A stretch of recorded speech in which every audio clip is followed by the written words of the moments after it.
there is a really interesting thing to do with licensing trusts in this country, but licensing trusts were established, would have been about the start of the 20th century.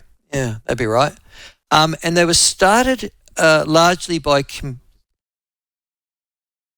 communities. They were very much started by communities as a sort of a halfway house between prohibition and what they called national continuance. Believe it or not, I actually started my PhD, and I know, it was train spotting, don't worry. But there I was doing quite a bit of history of prohibition. And so licensing trusts came out of the prohibition argument, where there were whole parts of New Zealand that were dry. Otago Southland, particularly Southland, was dry. Otago wasn't. They used to get on the train, believe it or not, and go and drink. And the pubs that were particularly popular were those that were on the borders of Otago and Southland.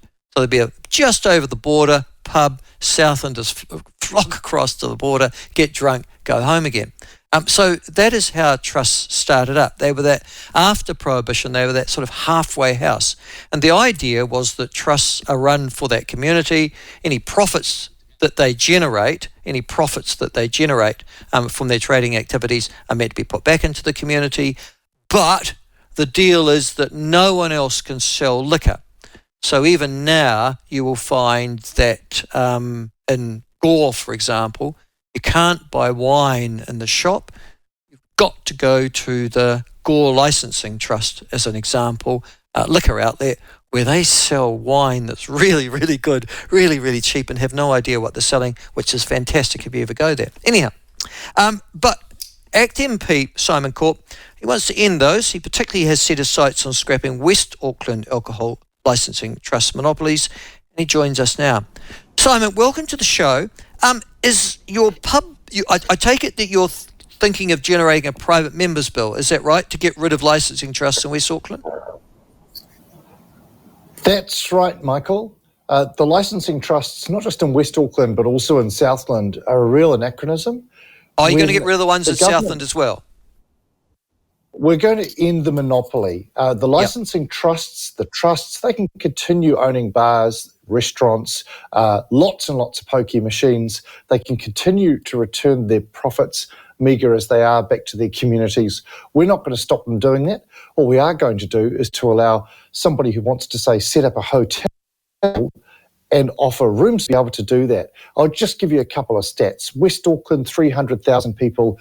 We have one hotel where you can get room service. It's called the Lincoln Green for 300,000 people. We have one hospitality outlet for every 37,000 people. In the rest of New Zealand, it's about one for every 3,200. So, it's not just, are we allowed to buy beer and wine in the supermarket?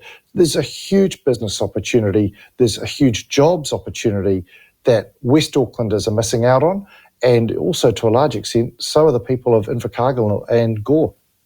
How do you anticipate avoiding them with your private members bill, Simon, or would you have referenda to allow the locals to vote them out of existence if they so feel?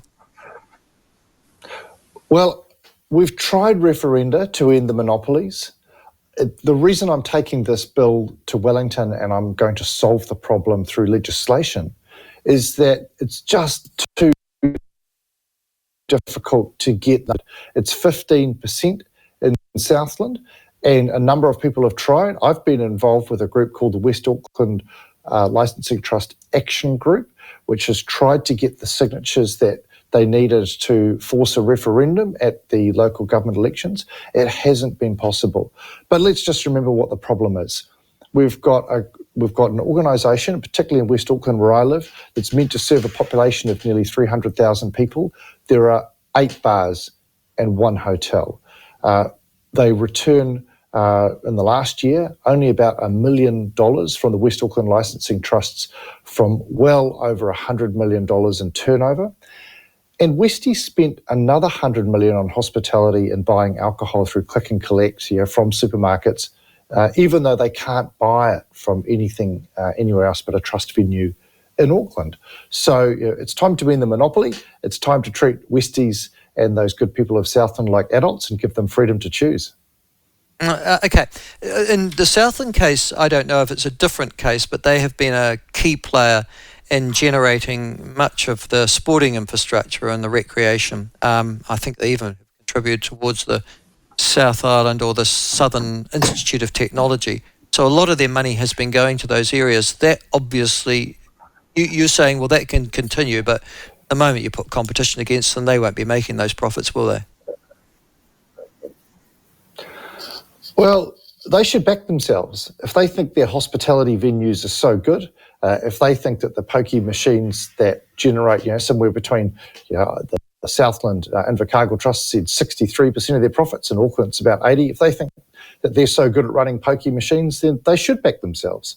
What we want is to allow competition. These are fast-growing areas. Invercargill is popular.